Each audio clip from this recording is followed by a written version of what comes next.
Hey everyone, we're going to take a look at switching forms for quadratics, and specifically, how do you get from the general form, that's our ax squared plus bxc, y equals, and how do you take this to what's called the vertex form, y equals ax minus h squared plus k. The a, by the way, in both happens to be exactly the same a. If your initial quadratic is a 7x squared, this will end up being a 7 quantity squared stuff as well. So we'll just leave that alone. Vertex form, just so that we can see this, is a form of a quadratic. Note, if you take this quantity and square it, you will get a quadratic. Hides within it, not even hidden so well, the actual vertex of the quadratic, the parabola, and that vertex will be h comma k. So if it's x minus 2, this will be a 2. Keep in mind, if this were an x plus 2, that's really x minus negative 2. So the h value would be negative 2 in that case. Okay, so a second thing for us to recall is what happens if you square out a quadratic, a binomial. If I take x plus d and square it, I'm going to get x squared plus 2dx plus, in this case, d squared. And the important thing for us to note right now is that if the middle term, coefficient of 2d in front of that x, whatever its coefficient is, it's twice the value that was sitting here in the original squared binomial. So what does that mean for us? Well, that means it gives us a doorway to be able to take these problems that are given in general form and move them to vertex form. So let's look down here at this x squared plus 8x plus 13 problem. And I'm going to ignore the 13 for the moment. In fact, I'm going to take that 13, I'm going to push it off to the side so much I want to ignore it. So I'm going to look at the first two terms, recognizing that they're the first two terms of what I hope will be a 3-term perfect square trinomial, the type that we just generated in the previous little recall. So if we compare what we have in this problem below with what the thing looks like when we expand it, we just said the middle coefficient is twice that d value.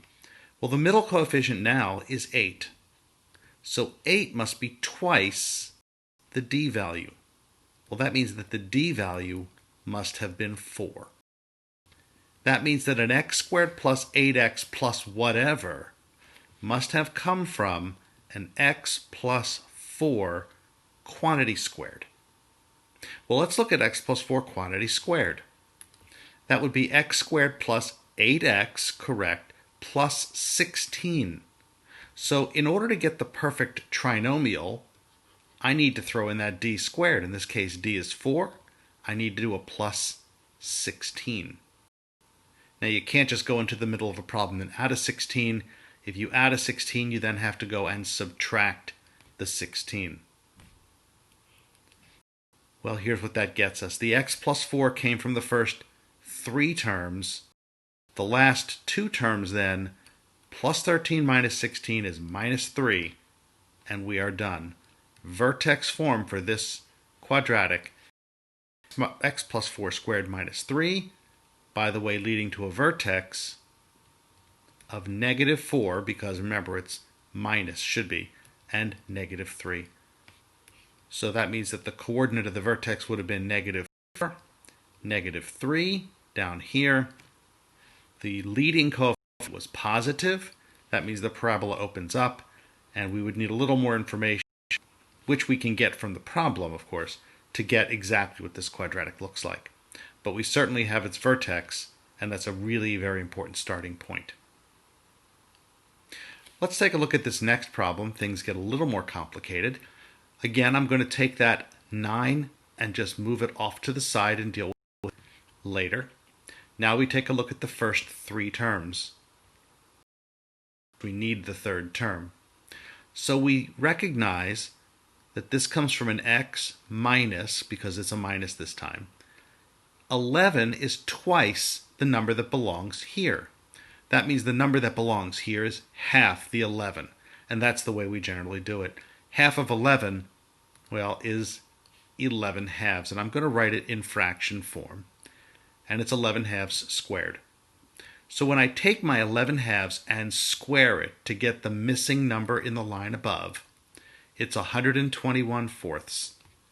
But if I add a 121/4, I need to subtract a 121/4. Now a little bit of fraction work. 9 is the same as 36/4 minus 121/4. Well, what's that going to get us? We can go to a calculator. We can do this. It's going to be negative, let's see, I think it's negative 85/4. That looks right. So we get negative 85/4. That's the piece that belongs here. And yeah, the numbers aren't particularly nice, but certainly we can still graph. The vertex would be at 11/2, so that's 5.5. And a negative 85/4, which is actually quite a number. It's 4 goes into 80, 20 times, so it's around 21. So it's down here around negative 21, and there's the vertex. Again, positive coefficient, so this will open up. And I'd have to do a little more analysis to be a little clearer as to how that looks. I've got one last example to look at. This is the twistiest one of all, because it has a 3 as a leading coefficient. The a value is 3 now. What we do in the case of a missing or changed a value. We factor it out. Because in order to complete the square, you must have a single coefficient of 1. 3's aren't allowed, so 3 comes out, leaving me with an x plus 5x. I'm going to close my parentheses with room to write a number, and then minus 4, just like we've done before, I'll just push that off to the side. This will become a 3 some quantity squared. The quantity that's squared now I get from what's inside the parentheses. It's an x, it's a plus, and it's half of the 5 halves. Well, 5 halves squared is what I'm going to add in here. That's 25/4. And before you think that I'm going to then go over here and subtract 25/4, that would be wrong. And the reason it's wrong is because while it looks like we added 25/4 into this equation, we actually added in 3 times that. So we really added in a 75/4, and that's what we have to subtract. Now 4 we know is 16/4, so this is minus 16/4 minus 75/4. 75 plus 16 is 91, so this is negative 91/4, and that's the constant that we add here. So our vertex would be negative 5 halves, negative because this was a plus, and then negative 91/4. Again, that's enough to sketch a vertex. Further analysis would get us the better shape of the graph. So there's a quick way to switch back and forth, or at least forth, to the vertex form. Switching over, by the way, from vertex form is much easier if you have y equals 2, x minus 1 squared plus 3. We can get this to the general form just by expanding. So it's a much simpler process. This becomes x squared minus 2x plus 1 and then plus 3. Distribute the 2. And then combine the constant term. So we can quickly get to an ax squared plus bx plus c just by expanding. It's the going backwards that's a little bit tougher. There you go. Good luck with these. And, well, get to work, everybody.